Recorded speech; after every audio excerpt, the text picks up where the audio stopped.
చంద్రబాబు నాయుడు గారి కుమారుడు లోకేష్ మొదలుపెట్టిన పాదయాత్రలో తారకరత్న కూడా పాల్గొని మొదటి పెట్టిన రోజునే తారకరత్న అంటే పెద్ద ఎన్టీ రామారావు గారి మనవడు అనమాట. అతనికి నడిచిన కొద్దిసేపటికి హార్ట్ అటాక్ వచ్చింది. హార్ట్ అటాక్ అని అనుకుంటున్నారు అందరూ. చాలా ముఖ్యమైన వ్యక్తి అనే పేరుతో అంటే విఐపి 25 నిమిషాల తర్వాత కుప్పంలో ఉన్న పీపుల్స్ ఎడ్యుకేషన్ సొసైటీ వాళ్ళు మెడికల్ కాలేజ్ చేర్చారు. అక్కడ గుండె ఊపిరితిత్తులు ఆడించడానికి ప్రయత్నం చేశారు. అంటే సిపిఆర్ చేశారు. ఊపిరితిత్తుల్లో గొట్టం వేశారు, గుండెకి మందులు ఇచ్చారు. ఎన్ని చేసినా పూర్తిగా రికవరీ అయితే కాలేదు, చివరికి చనిపోయారు. అది హార్ట్ అటాక్ అని అనుమానించేది. ఇలా ఆయన ఎక్కువగా లావు ఉన్నారనే పేరుతో వైద్యం చేసుకుంటున్నాడని విన్నాం. అలాగే షుగర్ జబ్బు ఉందేమో, ఇంతకుముందే రక్తపోటు జబ్బు ఉందేమో మనకు తెలియదు. హార్ట్ అటాక్ అని అనుమానించాలంటే నొప్పితో హార్ట్ అటాక్ అని వస్తే గుండె మీద ఇలా చేయి పెడతారు, మొత్తం చూపిస్తారు. ఎక్కడ నొప్పి అంటే చేయి ఇట్లా పెడతారు.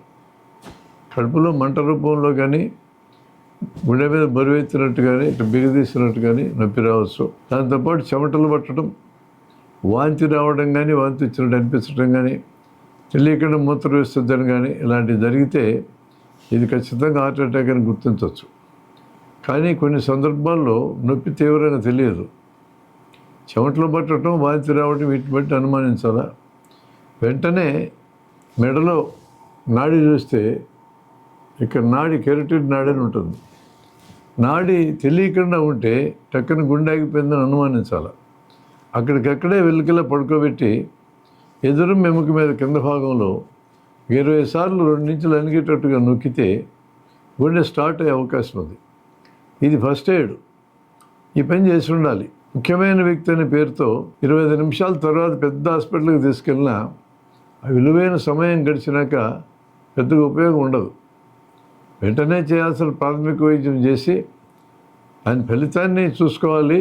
ఒకవేళ 25 సార్లు నొక్కిన తర్వాత గుండె పనిచేయడం మొదలెట్టకపోతే 4 సార్లు గుండె నొక్కడం, ఒకసారి నోట్లో నోరు పెట్టి గాలి ఎక్కించి గాలి వదలడం, అట్లా 4:1 పద్ధతిలో 8 సార్లు అయితే 2 సార్లు, 4 సార్లు అయితే 1 సార్లు లెక్కన చేస్తూ అరగంట సేపు ఈ విధంగా మెయింటైన్ చేయడం సాధ్యమవుతుంది. అలా చేస్తూనే పెద్ద హాస్పిటల్కి అడ్వాన్స్డ్ వైద్యం దొరికే చోటికి తీసుకెళ్లాల్సిన అవసరం ఉంది. అటువంటి విఐపీలు నడక నడిచేటప్పుడు వాళ్ళ వెంట automatic external defibrillator AED machine అంటారు దాన్ని. అట్లాంటి దాన్ని పట్టుకెళ్లాల్సిన అవసరం ఉందా లేదా? ఖచ్చితంగా తీసుకెళ్ళాలి. ఇప్పుడు ప్రధానమంత్రి లేకపోతే అట్లాంటి స్థాయి మంత్రులు ఎవరైనా ప్రయాణాలు చేస్తే వాళ్ళ వెంట రక్తం బ్యాంక్తో సహా నడిచేస్తుంది. డాక్టర్లు వెంట ప్రయాణం చేస్తారు. ఇలాంటి ఎమర్జెన్సీ ఎక్విప్మెంట్ కూడా పోతుంది. ఇక్కడ కూడా తారకరత్న అంటే ఇంపార్టెంట్ పర్సన్, లోకేష్ అంటే ఇంపార్టెంట్ పర్సన్. అలాంటి వాళ్ళు పాదయాత్ర చేసేటప్పుడు ఖచ్చితంగా ఆటోమేటిక్ ఎక్స్టర్నల్ డిఫిబ్రిలేటర్ అనే మిషన్ అంటూ ఉండాలి. ఒకరంటే ఒకరికి కూడా హార్ట్ మసాజ్ చేయాలనే ఆలోచన అక్కడికక్కడే రాకపోవడానికి కారణం ఏంటి? ఎలా చేయాలో తెలిసి ఉండదు, అసలు చేయాలని కూడా తెలిసి ఉండదు. రెండో పాయింట్ ఏమంటే ఆయన ఇంపార్టెంట్ పర్సన్ కాబట్టి పెద్ద హాస్పిటల్కి తీసుకెళ్ళాలని ఆలోచన వస్తుంది తప్ప ముందు ఇక్కడ ఫస్ట్ ఎయిడ్ చేయాలని ఆలోచన రాదు. అది సమయం మించిపోయిన తర్వాత state of the art highest equipment ఉన్నా ఏం చేయగలవు?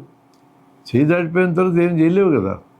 ఇతని విషయమనే కాదు, కన్నడ సినీ యాక్టరు ఎక్సర్సైజ్ చేసేటప్పుడు కొలాప్స్ అయ్యాడు. అతనికి కూడా వెంటనే హార్ట్ మసాజ్ చేసి ఉండాలి. సివియర్ ఎక్సర్సైజ్ చేస్తే డీహైడ్రేషన్ రావడం, సోడియం పూర్తిగా తగ్గిపోవడం జరుగుతాయి. ఆ జాగ్రత్తలతో ఎక్సర్సైజ్ చేయాలి. హైదరాబాద్లో పి జనార్దన్ రెడ్డి గారు పెద్ద రాజకీయ నాయకుడు ఉండేవాడు. ఆయనకి హార్ట్ అటాక్ వచ్చినప్పుడు కూడా వెంటనే కార్డియాక్ మసాజ్ చేసి ఉండాల్సింది. అది జరగకనే ఆయన కూడా చనిపోయాడు. విఐపీలైనా తగిన జాగ్రత్తలు లేకపోతే ప్రాణాపాయం జరుగుతుందనేది మనం గుర్తించాలా. అపోలో ఆసుపత్రి మద్రాసులో ఉన్నప్పుడు ఎంజీఆర్కి వైద్యం చేశారు, కానీ కిడ్నీ ట్రాన్స్ప్లాంట్ చేయాల్సిన పరిస్థితి వచ్చింది.